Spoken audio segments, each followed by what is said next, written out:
Well, gentlemen, I told you that I would keep you up to speed on the doings and the beings of transportation, and it looks like we may be having some issues.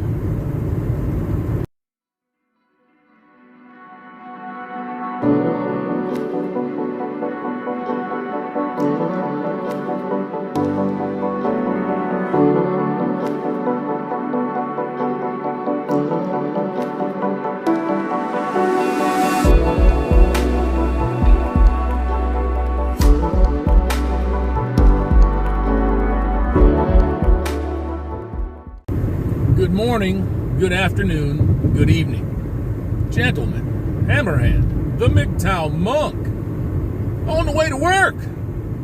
One more again. Hey, so do you recall here a little bit ago, I was mentioning how we were slowing down a little bit on the industrial transportation side of things in the trucking biz. Now, I can't speak for the way that the entire nation moves for the current of the country, but I can speak to what I see directly and what I'm exposed to directly. My end, I told you that we got that last week of October heading into the election.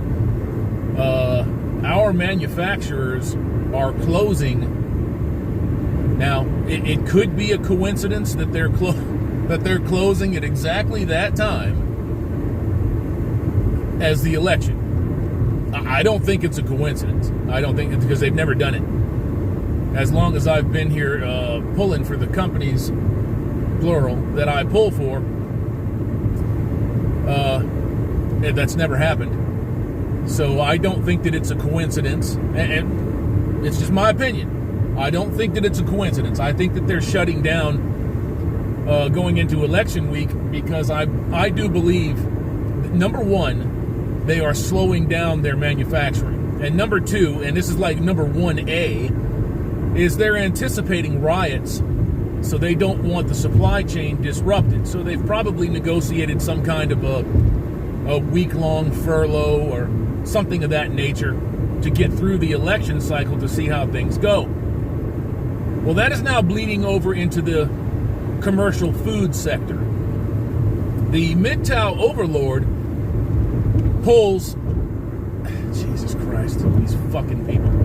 The MGTOW overlord pulls for a gigantic food carrier. Now, I'm not going to tell you who he pulls for, but he has been reduced every day this week, and they say into the foreseeable future here, at least up into election time, that supplies all of the major supermarket chains in this area. And it's not just him. He's been speaking with a couple of folks at the places where he pulls from, and it's everybody. Like where you're pulling 3 runs, you're only pulling 2. Where you were pulling 2 runs, you're only pulling 1. So the commercial manufacturing sector is slowing, and the commercial food production sector is slowing, at least here regionally. I would suggest to all of you that you have, bare minimum, 10 days of food and water that you can live on. I'm not doomsaying. I'm not forecasting imminent disaster. Who the hell knows what's going to happen? I don't. But I am saying that when you turn the tea leaf over and your ancient Chinese secret is telling you that shit's going south, that you better listen to it. At least take some precautions. I'm not even talking about folks, those of you that are not even in a position to get handguns or get yourself, tactically secure. At least have the ability to eat if you can.